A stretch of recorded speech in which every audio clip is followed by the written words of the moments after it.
Yeah, definitely. All right, last up today is Walker Parks. Go ahead with questions.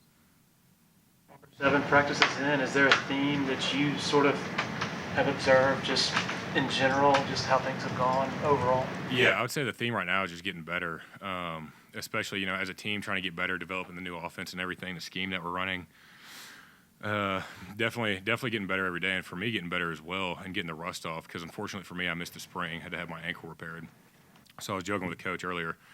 I said it's kind of like a rusty truck. You find your grandpa's barn right now. I need some polishing and new wheels, maybe some gas, but getting back to it and just working on getting better every day.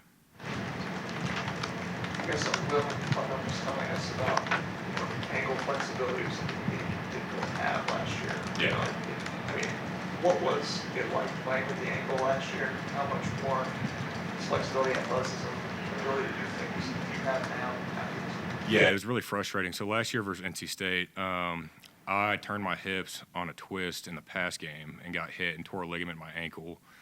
Obviously couldn't have it reconstructed yet because I needed to play in the season. So it wasn't as painful as much as it was uncomfortable and annoying because, you go out there and, you take Toradol or whatever, Advil, and, you don't feel as much, tape it up, put the boot on. So, it was a little stiff, but more aggravating because, we're running outside zone and I can't run like you see on the second play versus Tennessee. We're running outside zone and, Tyler Barron, number 9, I can't reach him because I have a left foot. I'm running out there with a brick in my shoe. So, it was definitely frustrating, but, good experience because now when I come back to it, that's what, if you would have asked me last year, how's it going? I'm like, Jervy Meadows is tough. I'm feeling sorry for myself, listening to myself instead of talking to myself. But now it's like, I get to be on Jervy Meadows. I get to win reps. I get to lose reps. It's more so like, all right, I'm getting my ankle back. Like I'm just grateful to be out there. And it's, I've gained a lot of athleticism back.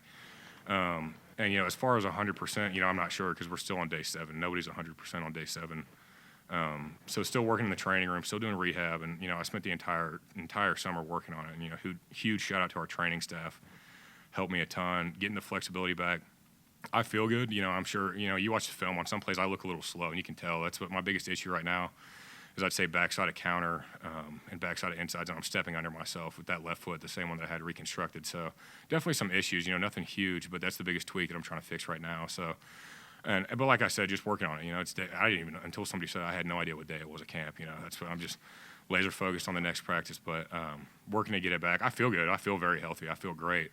Like I said, huge shout out to the training staff, but it's just going to be an everyday process of getting it better. And which I'm down to just tape now. Last season since October, I played soft cast, and then I would tape and then spat over the foot, and then I would put a Takeo bracelet on, which is pretty much like a Timberland boot, and then tape over that too out there. And by the time you do that, you've got a cement foot. So just extremely grateful to be back out there and be running around with my friends again. Talking with Jalen, you talked about the kind of seniority and the veterans in the defensive backfield. Kind of the same story with the O-line. What does that say about just the process of the 4 years you've been here to see such a strong unit on that offensive line work with Coach Austin? Yeah, it's been really fun, which I feel like an old man saying that now that I'm going into my 4th season. It's gone by so fast, and that's what I think back to 2020, I was a swing tackle, getting a little action here and there. We get up a few touchdowns, they'd throw me in. 2021, getting thrown in the fire and baptized. I was ready for it mentally, maybe not physically. We got our butts kicked a couple times, and that was because of us up front, absolutely. People can say what they want, but, we weren't producing up front. And if you don't have offensive line, you don't have anything. So watching it develop and come together, which, we've worked our butts off every year. But the thing is, with offensive line, you don't very rarely, and not always. You get a guy that you can bring in, and it's just, a freak of nature, unreal. You get guys like Blake Miller last year that just comes in and is ready to play immediately and, handles his business. And it's about it. But that's extremely uncommon. Most of the time when you look at the offense line, it's a development position, and it takes 3-4 years to get guys ready. And we're finally at that point now where, it's kind of like, and like I said, playing with your best friends. I've got Blake Miller next to me. I've got Putnam on the other side of me. My 2 roommates. We hang out every night. We eat dinner all the time. It's like, it's different playing with your friends when you played years, especially with Putnam. We've played together so long. I was tackle, he was guard. We just bumped in. You're still playing next to each other. It's like, especially in pass pro, we don't even, which we do make communications. Obviously, we're going to make the calls and set the defense. But I know what he's going to do, and he knows what I'm going to do, and we can kind of get a feel for it. It's like working as one unit, which it's supposed to be, obviously. But when you get out there and play with a unit like that that's developed and worked hard for years and been baptized in fire and been through the ringer and everything like that. It's just it's a great experience to come out, and we're a long way from where we need to be. Absolutely. Still need to press the tempo, still need to get stronger, faster, everything like that. But like I said, it's day 7, so I mean we're still working. But I'm really excited for this unit.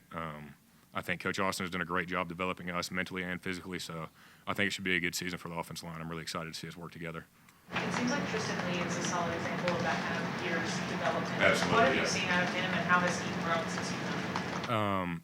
I think mentally Tristan has always been ready. I don't think, and maybe understanding the playbook, maybe not as a freshman, I don't think he was ready, but he's had the same work ethic since he got here.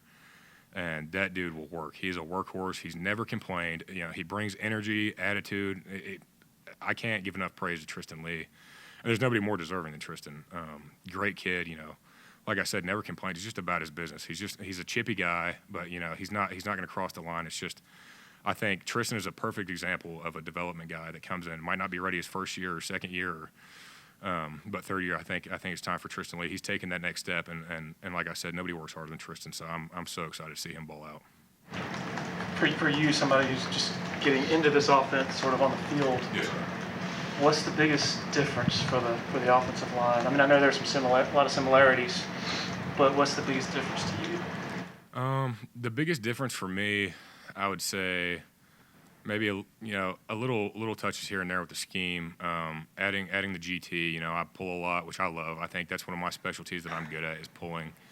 And I love getting out in space. So if we go against like an odd defense or Okie, and the DN crashes inside, I get to go out and hit a corner or linebacker or somebody else. So I think fitting in there in the offense like that, which there's really not a whole lot more difference.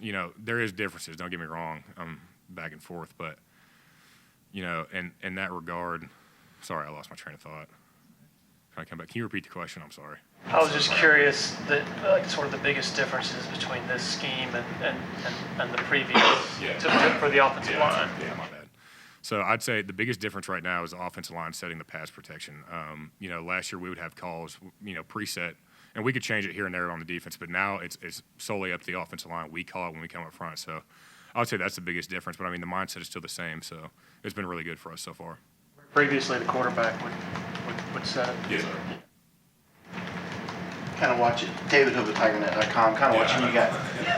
Kind of watching you guys who camp so far. It feels like there's a little different mindset with this line. That there's more confidence there. Yeah. Watching you yesterday, I go, man, there may be 8 that they can go win with, and more are coming. Do you feel that way? Yeah, absolutely. I feel like we have a solidified 5 that we can win with, and I feel like we have backups that we can win with right now. And I feel like there's backups coming that we can win with, and the offensive line is going to be deep, and that's one of our goals is we develop the first 5 and then develop competitive depth. So the goal is to have 2 units that can take the field and go dominate and put up points, and then get more guys in there and as much as we can to get everybody on the field. Dietrich Pennington's a guy that kind of shocked me, I guess, in a good way a little bit. Yeah. What have you seen? Yeah, he's gotten a lot better too. Yeah, no, Dietrich has gotten a lot better. He struggled a little bit, so he's had a knee injury that y'all know about. Obviously, he came in as a freshman and I think blew his knee out. And so he struggled with that, but he's gotten a lot better. But, I mean, there's nobody on the field stronger than Dietrich. I mean, you ask the weight training staff for a sheet of the numbers, and, Dietrich's at the top of everything lift-wise. So, I mean, if he gets his hands on you, you're done for. But he's gotten a lot better too. I think he's a guy that will come along and take that next step, and he's going to help us a lot this year too.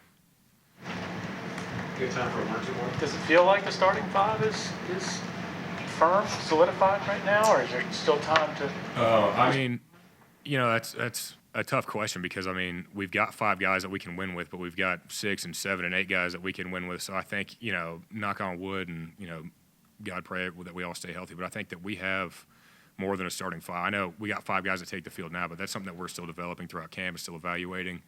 It's an everyday battle. We get graded every day, like every single day. So, I mean, that's something that we got to figure out. I mean, I'm fighting for spots still too. So, I mean, it's like you got to go out there and fight every day. We got the 5 that run out there that I'm very confident in, but, one guy goes down, another one comes in, I'm still very confident. So we got a few guys that we can mix and match and plug and play, and we're still good.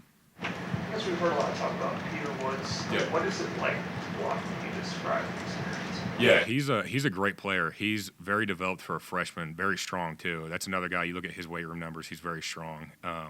He's strong, but he's twitchy as well. So I think Peter's is a very well-developed player for how young he is. Which obviously I missed the spring, didn't get to go against him.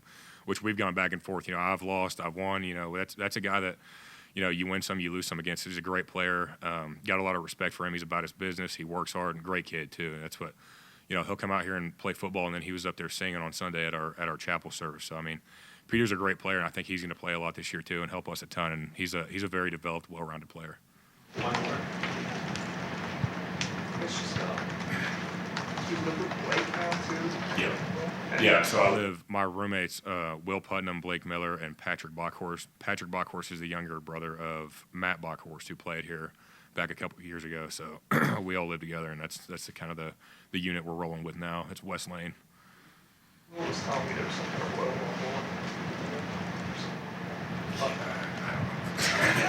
I'm sure there was. I'm there for some of it. Sometimes I'm not.